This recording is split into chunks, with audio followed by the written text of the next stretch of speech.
and with the players against a good team. Too many moving parts, staff and players, to have the type of success that we wanted to have today. I won't get into all the details. I thought the officiating was less than desirable. That first drive, we have the field goal. We run a slant, we get turned around. But I'll move on. I could list out a number of examples, but that's a big play in that game at a critical moment, starting out with a touchdown rather than a field goal. Is significant, but I'll move on. Lack of turnovers.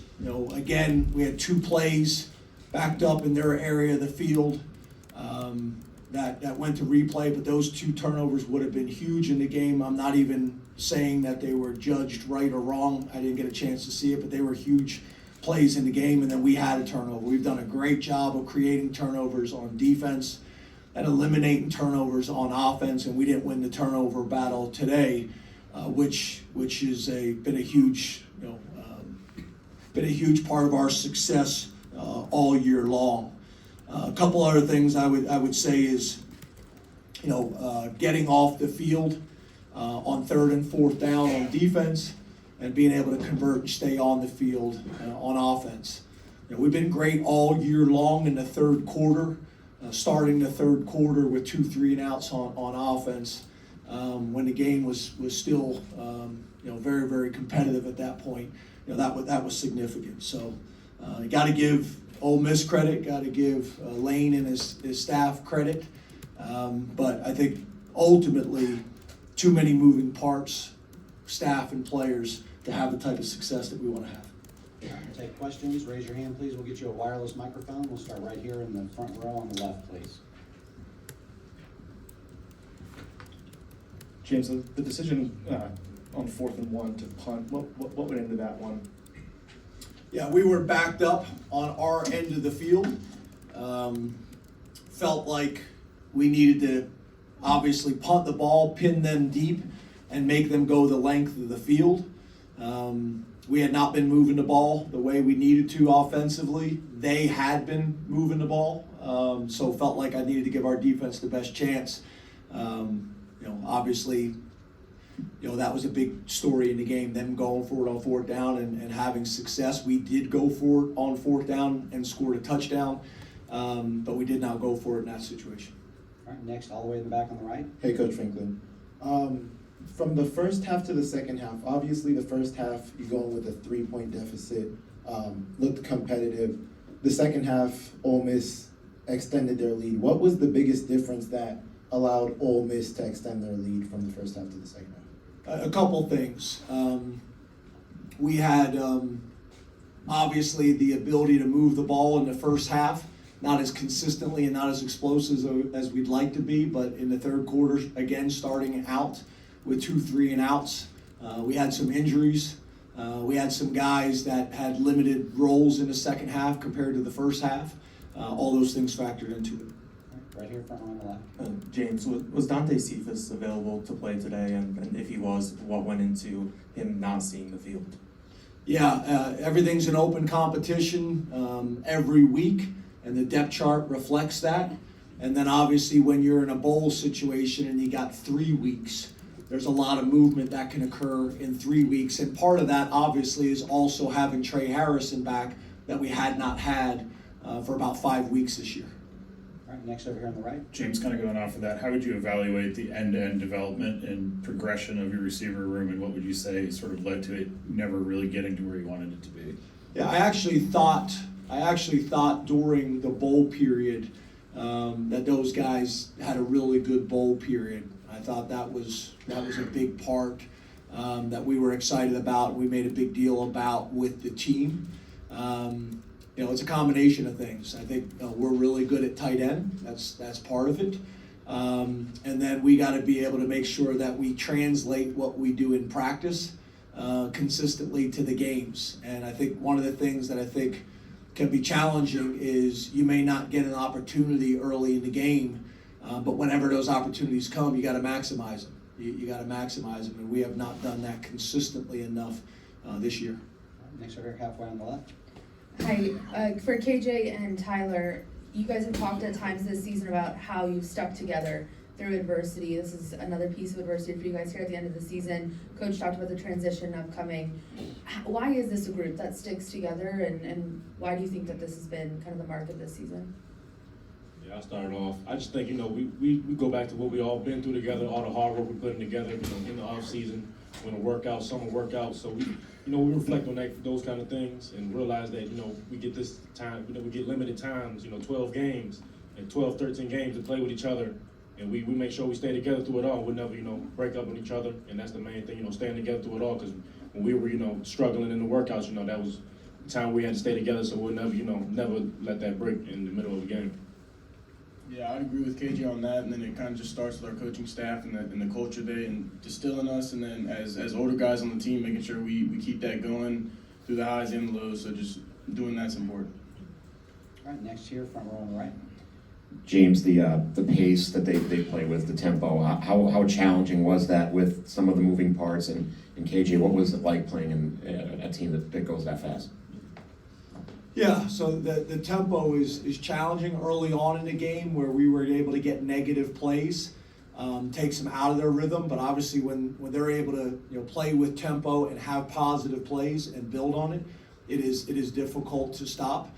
That also goes into how the game is managed is also important. When the ball goes out on their sideline, that is a substitution. And we have the ability to match substitution. And there's a couple times where we're trying to be able to substitute right there to affect their tempo and also to match personnel. And we weren't given the opportunity to do that a few times. So tempo is challenging all the time, but you also need to make sure it's being managed correctly and consistently so we know when we can sub and can't. Yeah, and I agree with Coach Franklin on that one. And I think the main thing for me, and a lot of guys will say the same, is getting to play and make sure everybody's on the same page. Because when they're doing hurry up, a lot of guys are just getting up from making a tackle or getting up from doing whatever they were doing on the play. And our main thing, we always want to have our cleats set and be on the same page. And sometimes hurry up, causes disruption with that. And that's the main thing that causes difficulty with that. All right, next here, front row on the right.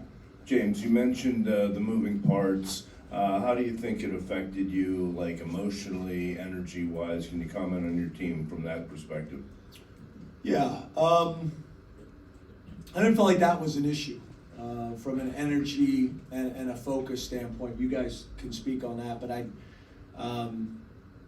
don't think that was an issue. But we had significant players that have played all year long that weren't in that game, and I don't want this to come off the wrong way. I'm not criticizing, but it is what it is. It's the reality. And I think about guys that did play in the game and how appreciative we are, but not only appreciative, there's an opportunity to create value by playing in games as well. Talking to some people, our guys playing against Ole Miss and playing well is also an opportunity. These things, obviously we need to have some discussions as a team and how we're going to handle these things moving forward. But it was different. You look at last year's game and this year's game, it was different.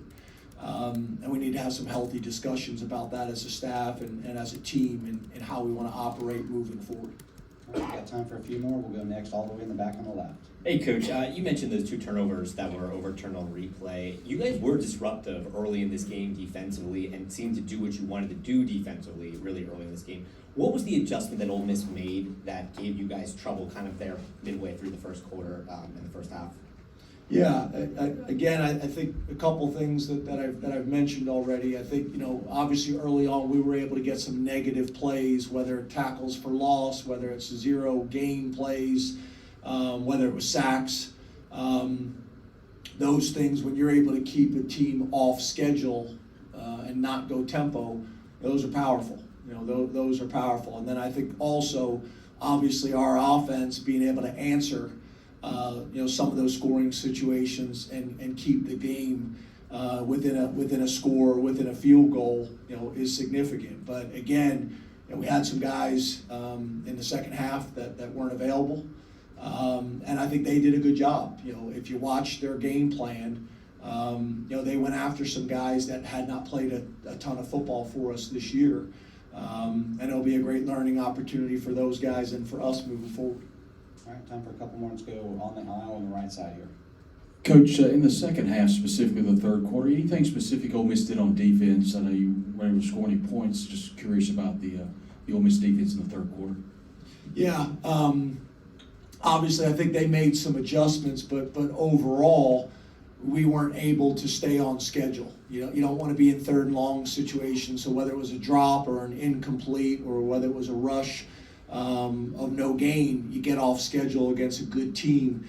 With that type of defensive line, I think their length at the defensive tackle, they were able to bat down a few balls, which those may not be sexy plays, but they're significant. That was probably the biggest thing. We weren't able to stay on schedule on third down. All right, we're going to take two more back here on the right side. Yeah, KJ and Tyler, I wanted to ask you, you've obviously had great New Year's Six Bowl experiences, being at destinations, that type of thing. Can you take us to next year when it's an actual playoff game and the result means you continue or you don't continue, how that may adjust or how it may feel differently starting next year? Yeah, I think it's really not a huge change because we're coming into every game expecting to play our best game and trying to win in the best way we can. So I don't think it's going to change a lot. Obviously, it's a different platform, but really the way we approach it and the way we attack it as a team is going to be the same every game we play in.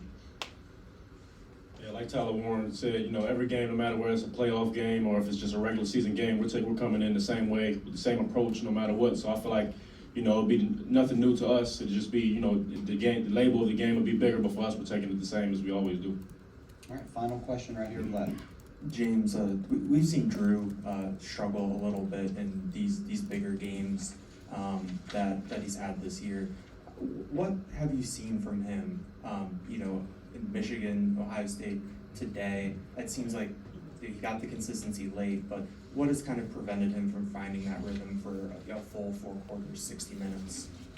Yeah, I think it's all of it, right? We gotta stay on schedule like we talked about. We gotta make plays for him when we have the opportunity to make plays for him. I think there's some things that he can do and be more consistent as well. But I think the biggest thing, which I think was a question earlier, is we got to be able to scare people and be a threat consistently on the perimeter. And that's something I think we've shown flashes of at times, but we need to be able to do that on a consistent basis. So it's a little bit of Drew. I think it's a little bit of the offensive line. I think it's a little bit of the coaches. I think it's a little bit of the wide receivers. It's a piece of all of it. We got to make some plays for him, and he's got to make some plays as well. All right, that'll do it. Thank you, Coach. Thank you.